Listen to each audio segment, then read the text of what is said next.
Welcome to the Blue 52 show, and also welcome back to another 2024 NFL mock draft. Before we get started, make sure you guys hit that like button down below and hit the subscribe button. I'm coming out with a few more videos within the next couple weeks. I got a Cardinals rebuild coming in. I'm going to be uploading a Madden video here pretty soon, and defensive tackle rankings as well. I'm going to be doing all the positions of this this draft class. It's going to be a top 10 defensive tackle prospects of the class. You get it. We have another mock draft today. We're going to be doing 2 rounds, and we're going to be doing trades as well in this. I'll get to those trades later. I'm going to try to keep this video a little bit shorter than I did the last one. I'm doing 2 rounds. The first one, I only did 1 round, but it ended up being an hour. I kind of rambled for a lot of it, and I'm doing that now, so let's just get right into it. All right, to start, these first 2 picks are just locks for me. I know it gets boring. I don't want to talk about them both for too long. I'm going Caleb Williams, Drake May. I still think this is what's going to happen, how this is going to go. Drake May is the number 2 quarterback, Caleb Williams, number 1. To me, they're kind of in their own little tier. They're kind of in a tier 1, and then everyone else is in their own tier. Jaden Daniels is probably next in that, but he's not going to get picked next. These first 2 picks, I don't think this is where the draft starts. I think the draft kind of starts here at 3. We're not going to go Jaden Daniels with 3, though. We're actually going to go Marvin Harrison Jr. This team is just not in position to deal with a rookie quarterback right now. And surprisingly enough, after watching Jaden Daniels' film and looking at what other people were saying about him, I actually think he has a higher floor than people realize. I don't think he's clueless in the first day at all, by any means. I think he's got a solid starting point for him. That just doesn't mean that he's ready to deal with whatever the Patriots have going on. This team is just corrupted on offense. It's not a good spot, and the fact that they don't have a coach is, they have a coach. They have a new coach, and the one that's been there for the last 30 years or whatever is gone now. So a lot of changes in New England, but Marvin Harrison will be probably one of the safest picks in this entire class, so really can't go wrong there. Now for the Cardinals at 4, I know it's probably a bummer that Marvin Harrison Jr. is gone, but you have Malik Nabers still available, and to me that's a pretty easy pick. Malik Nabers at 4, totally fine with it. He is my receiver too, but honestly I might prefer the Cardinals getting a receiver like Malik Nabers over Marvin Harrison Jr. That's not to say that I think Malik Nabers is a better prospect by any means, but they both fit this team pretty solidly. Kyler Murray's not a throw it over the middle kind of guy. He's a boundary guy, shots and screens and stuff like that. Still sort of running a similar air raid offense. And I think Malik Nabers is going to fit even better for them than Marvin Harrison would. He's explosive. He's really fast. He's fantastic after the catch. I think there's a couple things he provides that Marvin Harrison doesn't, but Malik Nabers to the Cardinals is awesome for them, and that should get their offense to a good start. This is where we're going to get our first trade. I see a world where Atlanta trades up here to get Jaden Daniels. Now, first, one thing you might be thinking is, why would they need Jaden Daniels? They're getting Justin Fields. I don't know if they're getting Justin Fields. There's a good chance of that happening. But at this point right now, I'm going to include Justin Fields in this. But for me, the chances of Justin Fields going to the Steelers here is even bigger. And one of the reasons I think that is because the Falcons are in position to make a trade up like this and get a guy like Jaden Daniels. The Steelers aren't. They're at 20. They don't have the most draft capital in the world unless they were to trade someone like TJ Watt or something. But I don't see that happening right now. Maybe next year or something. But in my head, and for this mock draft, let's pretend Justin Fields got traded by the Atlanta Falcons. Got traded by the Chicago Bears to the Pittsburgh Steelers. Now, with that in mind, the Atlanta Falcons taking Jaden Daniels at 5. Awesome fit for this team. And, when we're talking about, comparing what's the difference between 3 and 5, well, I don't care that much about where Jaden Daniels goes in terms of where he's picked. To me, the bigger deal is I don't think he should go here, and I think the Patriots would agree it would kind of be a wasted pick. It would be a waste of quarterback, and it probably wouldn't end well for either of them. The Falcons are in a much different circumstance, though. They do have weapons. They have Kyle Pitts and Drake London, Bijan Robinson, Tyler Algier. The offense has weapons. Not to mention the offensive line is in a pretty good spot. There's a lot of really great athletes and blockers for them. Chris Lindstrom's fantastic. So to me, it makes a lot more sense for the Falcons to end up with Jaden Daniels and then Justin Fields going to the Steelers, whatever order you want to put that in. And then number 6 with the New York Giants. This is Joe Alt to me all day long. I see some of the other options that you could go with here, like Romo Dunes. You could reach on a quarterback. I wouldn't do that with these guys here. One of the other things I've thought about is Brock Bowers, actually. I know they have Darren Waller, but he's old, and I think this team needs offensive playmakers more than anything. But regardless, we're going to go Joe Alt. Not able to get one of those quarterbacks. Maybe we'll end up getting someone in the second round, but his offensive line isn't in a good spot at all. And I've mentioned this before, but I actually think a lot of their offensive line issues are more due to coaching than anything. Regardless, let's still get Joe Alt in here, who I think is going to hit the ground running once he gets into the NFL. He's a fantastic athlete. He's really good technically, huge. He's like 6'8", I'm pretty sure. Good pass protector, good run blocker. He has some things to work on for sure, but I think he's going to be one of those guys that gets in the NFL, and he's pretty solid from the start, and then it's just up from there. So love Joe Alt. He's my tackle 1. What that means for the Giants as well is, first of all, they get Joe Alt, but what do you do with Evan Neal? You got Andrew Thomas on the left side. You get Joe Alt. You want him to play right tackle. What happens with Evan Neal? He goes to guard somewhere. Nothing about the way Evan Neal played this last season makes me say he's secured his spot as a right tackle by any means. I still believe in him to work out and be a fine offensive line, even for the Giants, but I think he might end up being a better guard. Actually, I think based off how I've watched him play and his kick step out and pass protection, I think he might end up profiling better as a guard anyway. So to me, that's a big win for the Giants. Titans, this is going to be a controversial pick that people probably aren't going to like, but I'm going to have them take Brock Bowers. Brock Bowers is a really tough player to mock in these draft classes. It's tough finding out where he can and should go. It's because to me, if we're just talking about at their respective position, where would I rank this player? He's like a top 3 guy, like skills and athleticism, ability, and everything. He does both. He blocks and he receives. He's just a playmaker in general. But I could see him going in the top 3. I could also see him falling to like 20 or something. He's a tight end. It's a little more difficult to find spots for him in the NFL. So than it is like a quarterback or whatever, getting taken super early. Brock Bowers to the Titans. I'll explain that a little bit. I know that they need tackle. I get it. I believe they'll be able to pick that up later. Now, the reason I'm so high on them taking Brock Bowers, like I mentioned, I think he can help in the blocking game and the receiving game. I know he's not going to be playing tackle for them. He's not going to be blocking on a bunch of passing downs or anything like that, but he still is an effective part of blocking in the run game and even a little bit in the pass game, depending on what play calls they do. This team really needs playmakers. It needs playmakers bad, regardless at what position they are. It needs it. I can't even think of the Titans' tight ends right now. I know that's not like one of their listed needs or anything like that, but to me, you're not taking Brock Bowers because he's a really good tight end. You're taking Brock Bowers because he's a fantastic football player. Number 8 for the Chargers, traded back from 5. Might be another controversial pick, but I'm going to go with Dallas Turner here at 8. A lot of talks of them going receiver, talks of them going tackle. I see it.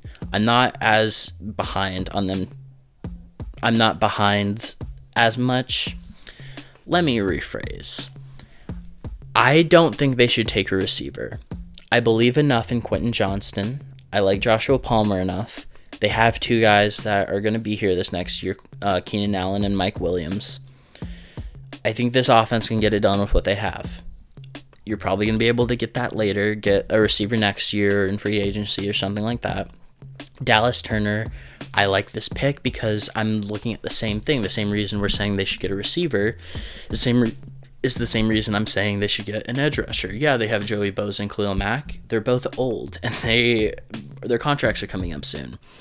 And looking at Jim Harbaugh being the new coach of this team, I imagine he's going to want that established and have an edge rusher like Dallas Turner, who I believe is a really good fit for this team. I know this defense is probably going to be seeing some changes, but Dallas Turner is one of those left outside linebacker, edge rusher guys that he can drop back into coverage just a little bit. He plays the run well, really good at rushing the passer, doing his job, holding the edge. He's just an overall really good edge defender with a lot of upside, so I think that would be fantastic for them. Not to mention that the big issue for this team over the last couple years has been the defense. They don't have anything else on the D-line, really, other than Bosa and Khalil Mack. Their defensive tackle room is horrible, and I know he's not a defensive tackle, but you got to keep in mind it's going to be tougher to have a pass rushing unit on the front four if you don't have anyone. So that's why I really like the Dallas Turner pick. Rome Odunze here to the Bears at 9. He's my third receiver. It's not that I'm lower on him or anything, but he's solidly my third receiver. I do think he's worth totally getting taken here at 9, though. Him getting matched up with Caleb Williams and DJ Moore. I'm excited to see what the Bears can do. They've proven a little bit recently that they're not complete trash. They have a little bit something going on. It's not great right now, but it's a little bit of something. And then at 10, this is kind of a lock for me. I bet the Jets would feel absolutely lucky if Olu Fashanu fell to them at 10. He's my tackle too. It's kind of surprising he ended up falling this far, but that's just how I made my board fall. Olu Fashanu really helps out this Jets team. If Aaron Rodgers gets another season-ending injury, it's probably a career-ending injury at that point. It's not a good look for this front office at all. And I know they don't have weapons or anything, but I'm definitely not going to take like a Brian Thomas here at 10. I love Brian Thomas, but I don't think he's worth 10, especially not when they have needs as big as the offensive line. It's been a struggle for them for a while. You know, I look at a lot of teams like this that the Giants are one of them, right? The Giants are another one of those teams that's like, how many years in a row are we going to talk about them having a bad offensive line? To be fair to them, they've addressed it. They drafted Andrew Thomas and Evan Neal, John Michael Schmitz. They've been trying to fix it, but it hasn't been working. I think the Jets are in a similar boat. Looking at teams like the Bengals are kind of similar. So when it comes draft season, I'm like, don't even think about it. Give me the offensive lineman so we can work to avoid these issues. But love Olu Fashanu, fantastic pass protector right now. Hopefully he improves a little bit as a run blocker, but love that pick for them. Jared Verse here to the Minnesota Vikings. Love this pick as well. Good for them getting an edge rusher of his caliber like that at 11. I think that's about where his value is. He's a good fit for this team. Danielle Hunter leaving in free agency, aging and everything. This defense is definitely the weak spot of this team. I know the offense kind of looked like the weak spot, but to be fair, they lost their quarterback, so that was a big reason for that. Jared Verse fits a big role, a big need on this team, and he's going to play a big role. And love this pick for the Vikings. Now this one is a little bit tougher for me. It's we're gonna go JJ McCarthy to the Broncos. So especially recently, we've been seeing a lot of talks about JJ McCarthy, where he's gonna go, what he's gonna do in the draft, what kind of player he is. This is a little bit more from what I've gathered around the league and assuming of what could possibly happen more than what I would prefer and what I would do. So keep that in mind. But the one thing I will say is I definitely could see JJ McCarthy as having first round value as a prospect. When you look at his upside, it's good. I like what I see. He has the potential to be big. He's 6'3", which is good. He's really thin and slender. He needs to put some weight on for sure. But he's got the ability to work that up. He's young. He's athletic. He can really sling the ball a lot harder than people realize. He has some velocity on those throws. He can throw a deep ball every now and then. He's decent at reading. I don't mind J.J. McCarthy to the Broncos. I think it's a little bit earlier than what his value is, but that's what always happens with quarterbacks, is they always go earlier than what their value is, because that's the most valuable position. So J.J. McCarthy to 12. One of the other things is I've seen people trade up. I didn't feel like doing that. I could see it happening. I've kind of made that excuse for other teams in the past before, that if you think you might be overdrafting a quarterback, but it's a quarterback that you're planning on being your starter, there isn't really an overdraft. You take him, you get him however you can. If they do have to trade up, then they have to trade up and get him. But that's J.J. McCarthy to the Broncos. Then for the Las Vegas Raiders, I really wanted to go O-line here for the most part. That's tough, man. We're gonna stick with Terrion Arnold here. You have Nate Hobbs as your boundary corner, and he actually had a pretty solid year, and I was a fan of him. I don't think many people talked about him or realized that he is a pretty good corner for them, and I think he'll be there for a while. Terrion Arnold is going to be the second guy. He's going to be playing in the slot for them quite a bit, and I think he's going to have the ability to be a number one corner, at least in terms of usage. I think he'll find his role being more in the slot in the NFL, but love Terrion Arnold. The Raiders are honestly, to me, a team that's looking to rebuild. I don't think they will be, nor should they be looking for a quarterback right now.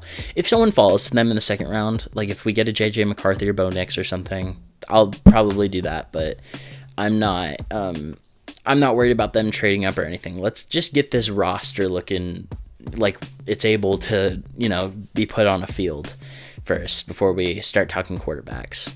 For the Saints, this one's a little bit tough. We're gonna go with Talai Seifuaga, and the reason I say that is because this team is missing a quarterback. They have Derek Carr, and they're paying him a lot of money. That's not the future. That's not their plan, hopefully, by any means. The plan with Derek Carr, in my eyes, is have him here to fill out his contract, and sometime either this year, next year, the next couple years, draft a young quarterback that can be your future.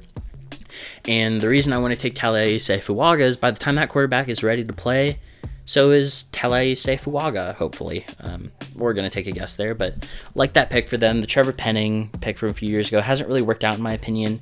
You can maybe move him around to guard or something like we did with Evan Neal, but if he kind of washes out, I'm not incredibly upset about it. And then for the Colts, this is an easy pick, and it's probably one of my favorites of the class if it happens. It's Quinion Mitchell. Quinion Mitchell has quickly became one of my favorite corners in this class. And in my opinion, I know I took Terrion Arnold earlier, but that's kind of fit-based a little bit. I think the Raiders are looking a little bit more for a slot playmaker like Arnold. Quinion Mitchell, true boundary guy, fantastic athlete. If there's anything we know about the Colts in draft season, it's that they love their RAS high-scoring athletes. And that's exactly what Quinion Mitchell is. He's got great, fantastic size. His length is awesome. Amazing athlete. A lot of people have issues with him playing at Toledo. I don't care. I think at every step of his career up until this point, he's proven that he's made for this. And him being at Toledo was good for them that they found a guy like that, And for pick 16, this one's kind of tough. Looking at the board, it's a little bit easier than I thought. I did a couple mock drafts earlier, and I've been taking notes on all these guys and everything, but I didn't have Leatu Latu available for them at this point. And what I did in my previous mock draft was trade back a little bit, and they ended up taking Jerzon Newton. But now with Leatu Latu on the board, I think that's the pick for sure. I'd love to see that combination of Mike McDonald scheming up guys like Leatu Latu, Boye Mafe. This defense is going to be sick if they can find a good edge rusher in this class. Where Leatu Latu goes in this class, in this draft, I'm a little unsure of right now. He has the injury concern. He's also not a fantastic athlete. He's kind of average just as an athlete, and he does need to get cleared fully medically, and then we'll know a little bit better about where he's going to go after the combine and everything. But right now, while I'm doing a mock draft for it, this is my guess as about where he's going to be midway through the first round. So Leatu Latu, that's a fantastic pick for the Seattle Seahawks. And then for the Jaguars, this one I'm pretty solidified on them taking Brian Thomas Jr. I know that they also have need for corner, no line, and whatever else, maybe even edge rusher. But I think that's one of the things that was really missing from the Jaguars this last year was a really solid receiving core. And I think they need to start developing their own. You know, you can work through a free agency and it's fine, but they need some more homegrown guys. They're not from, Brian Thomas Jr. isn't from Jacksonville, as far as I know, but it's a guy that they're drafting and is going to be on their team and that they're going to hope to make a really good receiver, and he has all the potential to be. He's an awesome athlete. He has the size. He's an incredible burner down the sideline. He's a complete deep threat for them, and I think he'll be fantastic. I don't think the Calvin Ridley experiment really worked out for them this year, which was a big bummer for them, but getting a guy like Brian Thomas is going to be awesome for this offense. Next up for the Bengals, this one I am locked in on them taking a tackle. We'll go with J.C. Latham. I think he matches this scheme decently well too. He's huge. He's kind of like Orlando Brown a little bit, but I think he's going to have better pass blocking chops. I think his technique is a little bit better than some of those other guys. He is huge and strong, but he's not just relying on that. At least that's what I project a good amount, is that he won't just rely on that. I think he'll be a very solid tackle for them and kind of fix a need that they've had for a while now. And then the Rams at 19. This is corner to me. And it's tough finding out which one. So the difference that we have here is we have Cooper DeJean, who can play a little bit of safety. He can play in the slot, maybe boundary, but I think it's better if you keep him inside a bit. You can move him around quite a bit. But to me, Nate Wiggins is kind of going to be that bona fide number one guy that is just going to be your number one corner. He's going to be making plays. He's going to be on the number one receiver. That's what Nate Wiggins can be. He's an awesome athlete. He's not incredibly big in size, but he's really lengthy. His arms are long.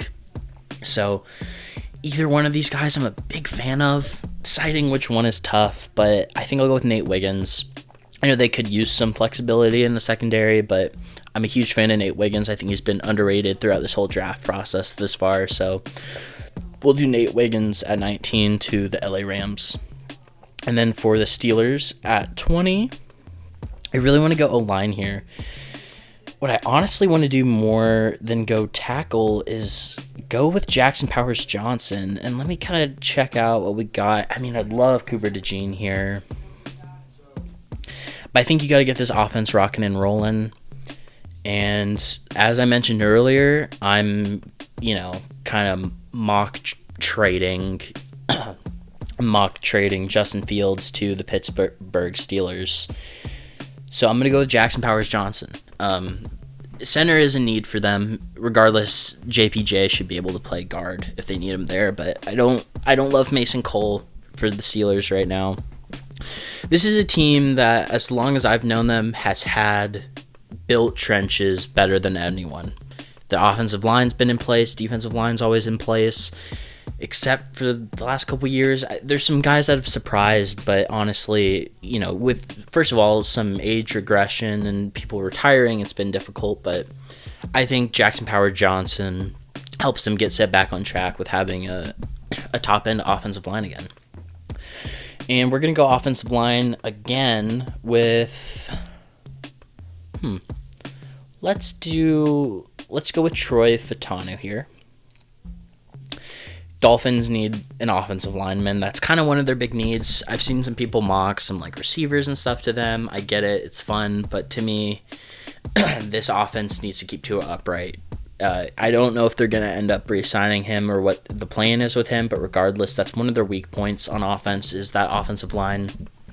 Troy Fautanu is going to profile more as a guard and probably end up playing guard, but honestly, if he ends up being a tackle in the NFL, it wouldn't surprise me all that much. He's a great athlete, and he's very technically refined. I think he's gonna love being in a spot like Miami as well. Eagles at 22. Could go offensive line here straight again. The other thing I could do is go with Cooper DeJean, which I'm going to do, and that's a pretty easy pick for me. He feels like an Eagles player a little bit, and it's a huge need for them. I like Cooper DeJean a lot. I think he's going to, match the aggressiveness the Eagles bring, but they didn't bring a whole lot of that aggressiveness this season, so maybe he's going to help them find that again. Like Cooper DeJean there to the Eagles. Houston Texans at 23. This is a tough one. I've definitely thought about going corner here, and there's a good chance that happens. Keon Coleman could totally go here. Troy Franklin, A.D. Mitchell. I like those. I like going to the offensive line, but one that really sticks out to me is either of these two defensive tackles, interior guys. But I've been in love with Johnny Newton since the start of this, and I know Byron Murphy's kind of creeped at the draft boards and everything, and he has for me as well. And this is, I do think he's the number 2 guy. I still got Johnny Newton at number 1 for interior defensive lineman. D'Amico Ryans and him are going to fall in love and have babies because Jerzon Newton's going to be fantastic for the Houston Texans. Perfect fit, and it's a need for them. It's not as flashy as going with like a receiver like Keon Coleman or something, or, I also see them taking an offensive lineman, just secure that safety and health for CJ Stroud. I really like defensive line, though, especially looking at this coaching staff. I think getting more guys like that in the building is a big deal. And then for the Dallas Cowboys, corners available, tackles available, receivers available. They've kind of got a lot at their disposal here. But I think it's hard to pass up on tackle, so that's what we're going to do with Amarius Mims. He's going to need a little bit of development, but he's got a high ceiling for sure. Great athlete. Dallas is known for their offensive lines over the years. I think he's got the potential to be a perennial Cowboy for a long time to come on the offensive line as a tackle. And then cornerback is as a need for the Packers. Here you are with Kool-Aid McKinstry. The other thing we could do is Tyler Guyton, maybe receiver. Yeah. The only other one I would consider is like Byron Murphy or reaching on T'Vondre Sweat to just make the sickest defensive line, but I'll do Kool-Aid McKinstry here. He kind of fell to you. That's what we're going to go for. Receiver to the Tampa Bay Buccaneers, in my opinion. Buccaneers at 26 and Keon Coleman. It's a great matchup. You've got both of your receivers potentially out the door pretty soon and not much to follow with. So when you have a guy like Keon Coleman that kind of looks a little bit like Mike Evans and Chris Godwin together. He's got the speed, he's got size, he's a jump ball guy. Falls here to you at 26. I think you just pull the trigger on that. They have some needs, but receiver's one of them. Deciding which need is most important for the Buccaneers is tough. I honestly think it might be offensive line, but that might just be me. Love Keon Coleman here, though. Cardinals at 27, we got Malik Neighbors with our first pick. And with their second pick, I'm kind of looking at corner. It would be awesome if Kool-Aid McKinstry was available, but the Green Bay Packers sniped that from them. So the other thing I would want is either go with like a Byron Murphy or corner, and Ennis Rakestraw is available.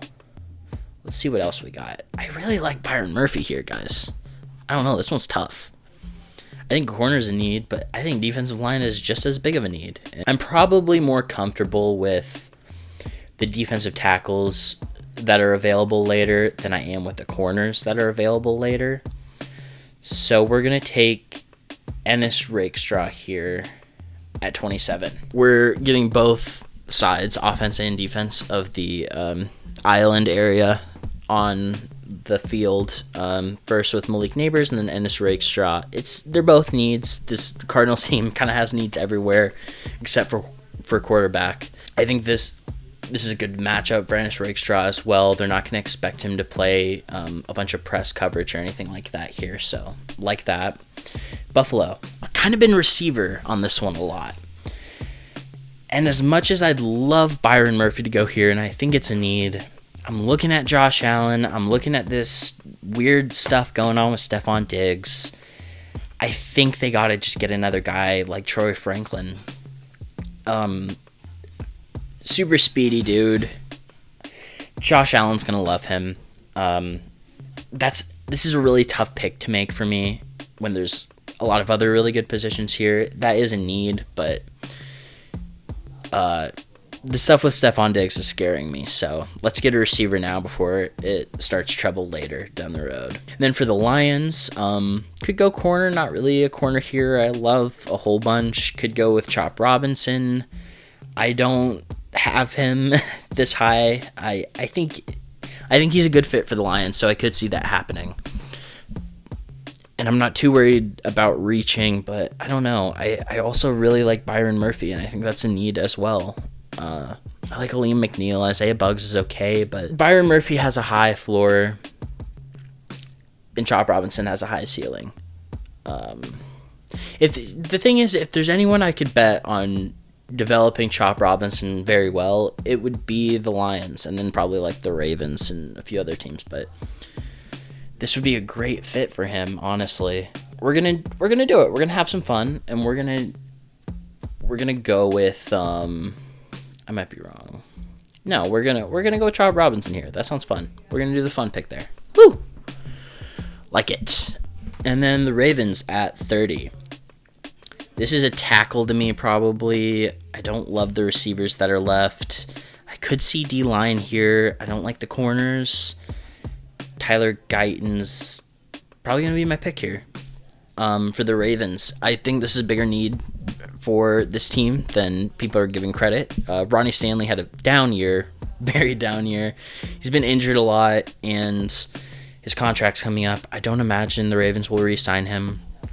And I don't imagine that Morgan Moses is like going to be playing that much longer anyways. He's like 35 or something like that. He had a good year, actually. But regardless, this team needs to start looking towards the future. And when you have a quarterback like Lamar Jackson, who you're paying as much as you are paying, you want to keep him healthy. And Tyler Guyton's not a guy that's ready to come in and start right now and dominate as offensive lineman, but he has a lot of potential, and the Ravens are really good at developing young players like this, especially players in the trenches. So that's a good fit for him. And they have quite a bit of Oklahoma guys too, weirdly enough. Or maybe at least a few years ago they did. I don't know about this year, but I remember a few years ago in Madden, like maybe 20 or 21 or something, there's like 6 on their starting lineup. Right, then 49ers at 31. We are going to just put in Jordan Morgan. Offensive line is probably one of their like only needs, so it makes absolute sense to go there. Similar situation for the Chiefs. Don't have many needs, but receivers definitely one of them. It's kind of about which one you want, and if I'm giving these like rankings on the receiver specifically, I'm probably going to go A.D. Mitchell. Actually, it's probably going to look exactly like this and go A.D. Mitchell, McConkey, Worthy, Leggett, and then those guys are kind of a different tier. But I'm looking at this Chiefs team and seeing that they have Travis Kelce, Rashee Rice. Yeah, we'll go A.D. Mitchell. They don't really have a guy like that. I don't know if that's not typically what they go for. I think they would typically go more for like a Xavier Worthy or Ladd McConkey or something like that, someone quicker. But when's the last time they had like solid hands that on this team that they really liked? It's just Travis Kelce. Rashee Rice has good hands, but this has been his first year, so. And other than him, they're definitely lacking in the receiving room. So we'll go A.D. Mitchell there to kind of change things up for them. And this is another receiver spot for me. Now, I know their offensive line sucks, but this is something I brought up before. I think a lot of that's due to the coaching. So they could totally use another lineman, but this receiving room is just so bad. They need someone that can create separation and get down the field and just get open. And to me, that's either Ladd McConkey or Xavier Worthy. And I might be a bigger fan of Vlad McConkey in this situation, honestly. I think he's proven that he's not just a slot guy. He's going to be playing in the slot a lot, probably, but that's not all he is. And I think he has the athleticism to play other positions and do well at them. So we'll do that for the Carolina Panthers. And then for the Patriots, we could look for quarterback here. But to me, again, just like with the first-round pick, is that not just kind of a wasted pick? Like, we're just going to take Bo Nix in this second round. Great, but is that going to help? Is he going to do well there? Probably not. I say they just let it run with Bailey Zappi this year. And what I say they do instead is take a tackle or just like a really good player available. I don't know. We'll probably go tackle here. Let's go Kingsley Suamaitai to the Patriots. Let's help this offense out more and more. Somehow, Byron Murphy is available for the Cardinals here at 36. So that will be the pick. Honestly, he's fallen a decent bit here, more than I anticipated or expected. But yeah, Byron Murphy, that's awesome for them. This is turning out fantastic for the Arizona Cardinals. Let's see what they got. Malik Neighbors, Ennis Rakestraw, and Byron Murphy is fantastic. Byron Murphy, I mean, you could switch these two anyways. And then for Washington Commanders, you got your quarterback in Drake May. Could look to the offensive line here. What's not being talked about enough, though, is they don't have edge rushers. Like, they traded them both away, just told them to get out of here. So that's the pick I'm just going to make right now. I like Darius Robinson here a lot. He's not your classic edge guy. He might be moved in a little bit more, but in my opinion, if I'm taking care of Darius Robinson, I'm just going to let him be that one freak that's bigger than everybody playing edge rusher. Yeah, he's 290-something pounds, but he plays very athletically, plays very smooth and fluid. I like just keeping him as an edge rusher. I think that'll be fine for them. With Washington needing that and them typically having pretty solid defensive schemes and stuff, that is a good look for them. And Dan Quinn is also the head coach here now. I'm sure, regardless of what you think of him as a head coach, I know he's a pretty solid defensive coordinator, solid defensive mind. I think he'll handle Robinson well. And for the Chargers at 37, we took an edge last. I do kind of want to go tackle. I don't know. I could see tossing in another receiver here for sure. This might also not be a bad trade spot because we do still have Bo Nix available and Michael Penix, and there are some teams that might be looking for that. So knowing that, the two teams I'm looking at are probably the Giants. We didn't take a quarterback with them, right? Giants, yeah, we took Joe Alt. So I say we get in here with the Chargers. Chargers are going to make another trade. I had them trading earlier. We'll have another one. And why would the Giants trade up when they're only 2 spots away? Well, the reason for that is every other team is able to trade as well.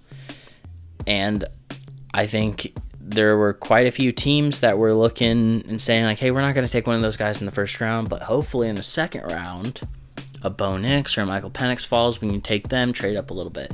I think the Giants are just going to have to beat all those other teams at the punch. So although it doesn't really seem like it's worth it, I think it is. And I like the fit of Bo Nix here more than anything to the Giants. So another team that doesn't have a quarterback, but it's tough for them to take someone in the first round, in my opinion. If they can get Bo Nix in the second round, that seems more worth it to me. Tennessee Titans at 38.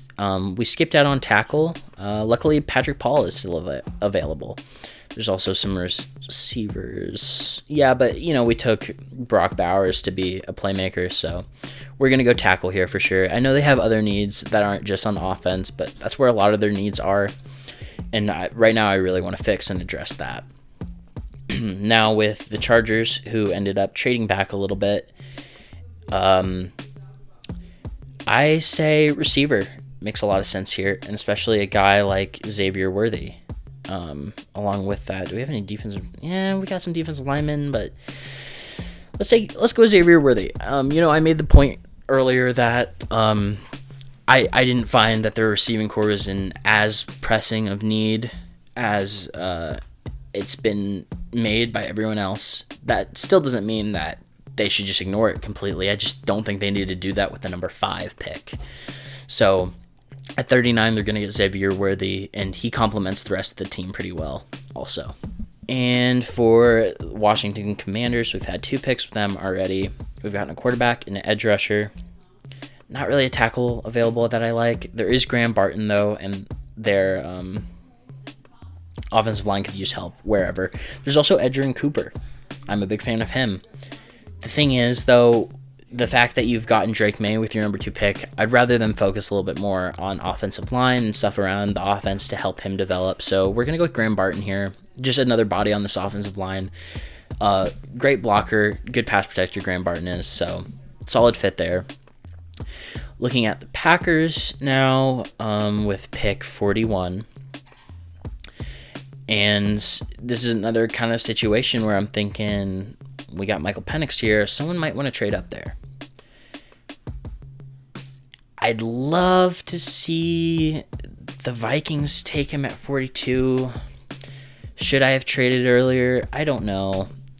They could trade up one spot, and I made an argument for that earlier, but this is tough. I might actually end up doing that because I know the perfect pick. The Packers are going to take Devondre Sweat. I forgot he was available. That's my bad. Awesome for them.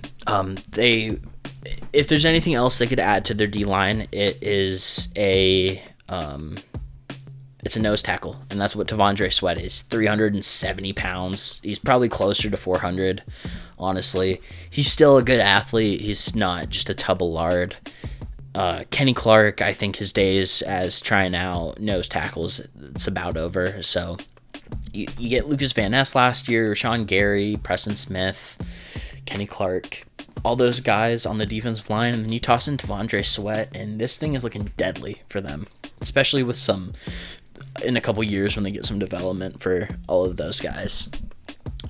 Minnesota Vikings, Michael Penix is available. Make that pick. I like him here. I'm not the highest on Michael Penix. I don't think he's a first-round prospect.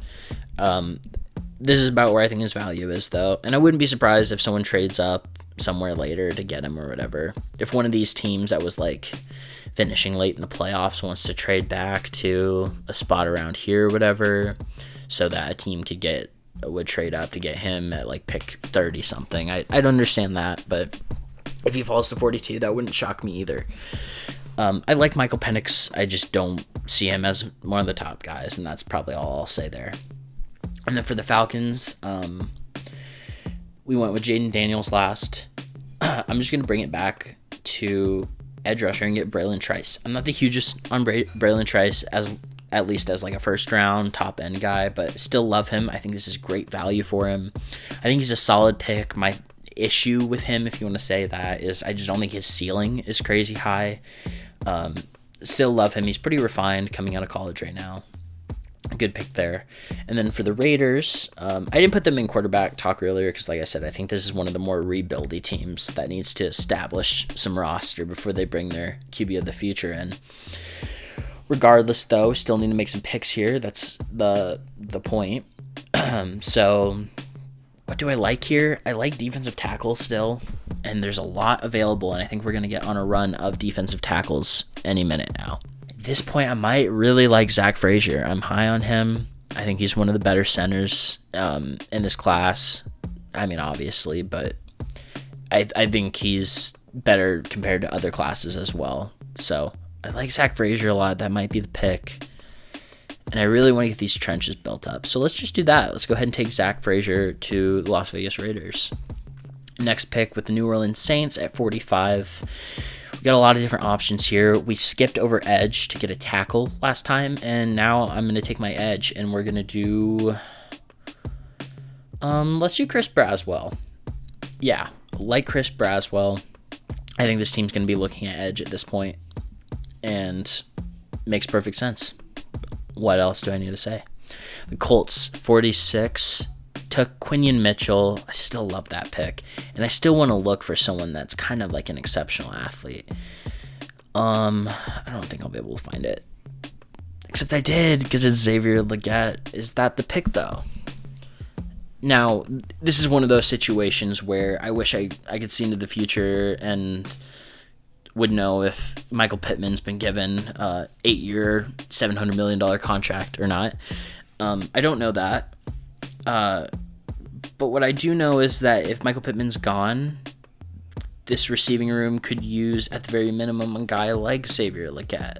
We'll go Xavier Legette here, because we'll kind of keep it in the theme of the Colts always taking amazing athletes, which makes it a little bit tougher for the Giants here at 47. You definitely still have some receivers available, but not like we thought there were going to be, or there could be, because I think they would love Xavier Legette. But regardless, the Giants here at 47, I've got a cornerback I really like here with Kamari Lassiter. I could see that going down. I could also see a running back going, and I think that might be what I end up doing. My number one running back in this class is going to be Jonathan Brooks, so I think they take him in the second round. Saquon, I don't know if they'll end up maintaining him. You need another guy. Let's give him Jonathan Brooks. Then for the Jacksonville Jaguars at 48, Kamari Lassiter is a pretty easy pick there. It's a need, and honestly, I let him fall quite a bit. He's a solid player that deserves to be close to the first round, early second. The Bengals, they've got some receiving options available. I also like them going D-line as well, and I like them getting a tight end, and I think I like that the most. Actually, we'll go Jatavion Sanders here to help them out there at a position of need.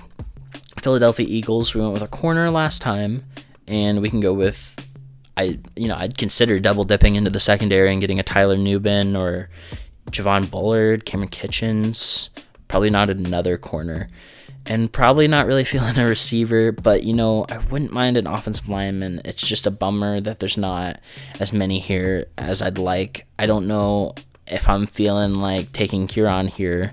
It's a little bit early for my liking. Same with like Blake Fisher. It would be awesome if they could get Christian Jones, maybe in like the third round or something. I'd honestly say Christian Jones is probably my next tackle up. Without offensive line really being available, I mean, they could still go with like an interior guy, especially with Jason Kelce probably retiring. I don't know. It's a little bit confusing at this point, but it feels like he's retiring. Regardless, I'm expecting Landon Dickerson to move in to center. Let's go with Christian Haynes. I know a lot of people are going to say that's an overdraft, but I still want to show some tender love and care to this offensive line that the Eagles have. It's good every year, and it's going to be tough if it isn't anymore. And if they don't have a center that can knock it out of the park in the run game, it's going to be tough for them because that's what their offense is built around. It's also built around a high school playbook, but right, Pittsburgh Steelers at 51. We've got a few needs and a few options. I like going D-line here for sure, and I like looking at corner. Actually, I really like TJ Tampa here. Getting two press corners, like funny they have JPJ and Joey Porter Jr. and then Jackson Power Johnson now, who's also JPJ. But the other JPJ, Joey Porter Jr., press man corner, toss in a guy like TJ Tampa, who is elite at it as a prospect. You've got something cool going on in that secondary.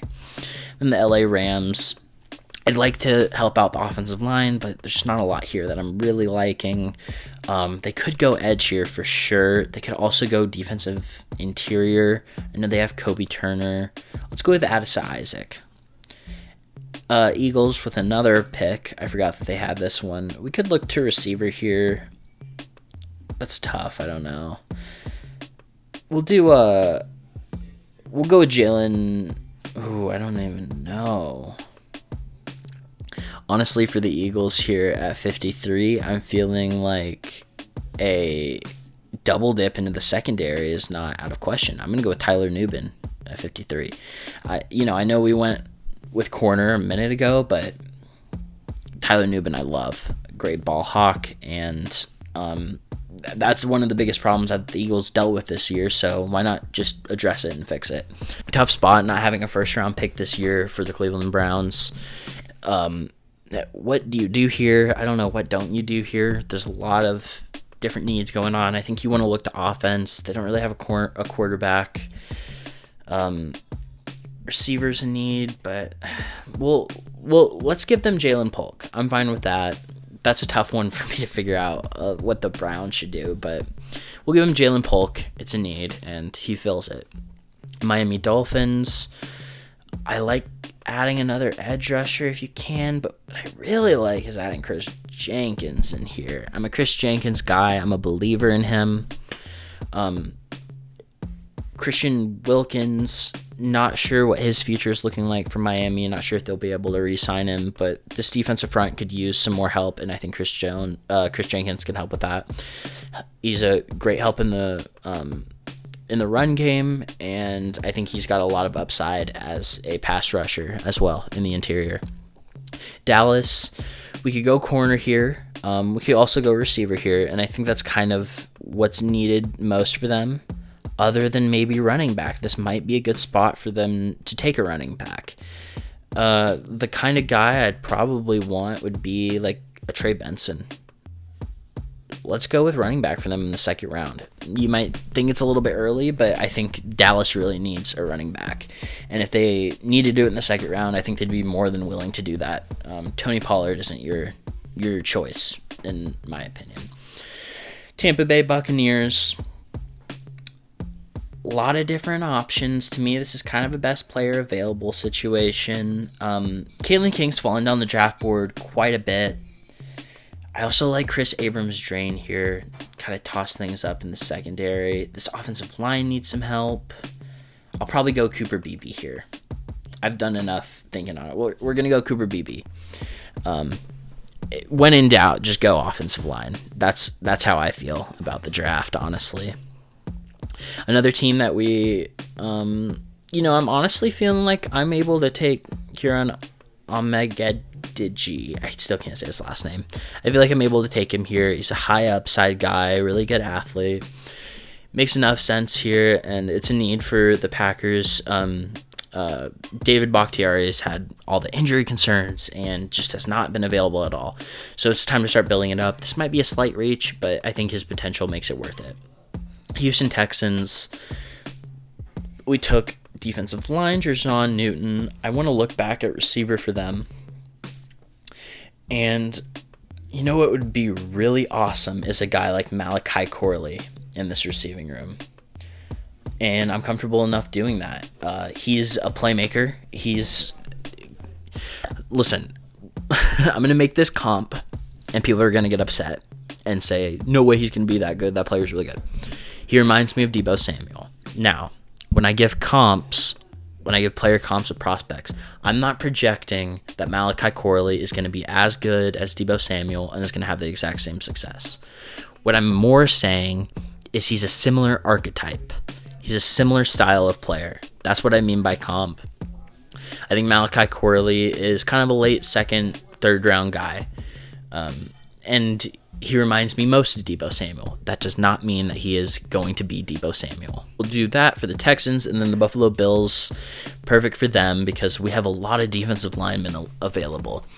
And I like probably Leonard Taylor the most here. So that is what we are going to go ahead and take. The Lions at 61. I don't mind Kalen King here. He's fallen off quite a bit since he was a sophomore. But regardless, I do still think he's a second round guy at least. And the Lions would love nothing more than to get him. The only other thing is if I could find a guard or something that I'm willing to take here, I'm really not. If I could, that's probably where I would go. But it's not available. So we are going to go with Kalen King to the Detroit Lions. And then Baltimore Ravens, we went with Tyler Guyton. You know what? I like Roman Wilson. I like Roman Wilson a lot, actually. We went O-line. We've got safety. I can't really do. I could see the Ravens taking a running back, honestly, at this point in the draft, taking a guy like Blake Corum and Braylon Allen. But what I think I like more than that, I really like Roman Wilson at this point. And I like a lot how he pairs up and matches up with this team. I don't think they have a guy like him. a good size. He's lengthy. He's got a great catch radius. He's fluid. Probably one of the most solid hands in this class as well. So we'll do Roman Wilson there. And then for the 49ers, I almost just want to go back into the offensive line. We can go corner, though, for sure, because I like Chris Abrams Drain enough to take him there. Then for the last pick that I'm doing, I know it says round 3. I meant to just select 2 rounds. I accidentally selected all 7, I'm pretty sure. But for the last pick of this mock draft video, we've got the Kansas City Chiefs. And we have them take a receiver at A.D. Mitchell. Now we're kind of needing a defensive lineman. I'm going to go ahead and let me just check and make sure there's nothing else I want. Yeah, we're going to go ahead and take Michael Hall. So that's going to wrap up the mock draft. Sorry I'm not able to project it super well. I kind of messed up at the start by not selecting 2 rounds. But regardless, these are the picks I made for my 2-round mock draft with some trades. I didn't have a lot of trades, not as many as I was thinking I might have. When you get to the later rounds, it's difficult to figure out trades and stuff because I don't know, like, I don't see a player like Cameron Kitchens and think like, oh, there's a team that like is 8 picks away that has to have him. It's tough thinking of that. So hopefully you guys understand.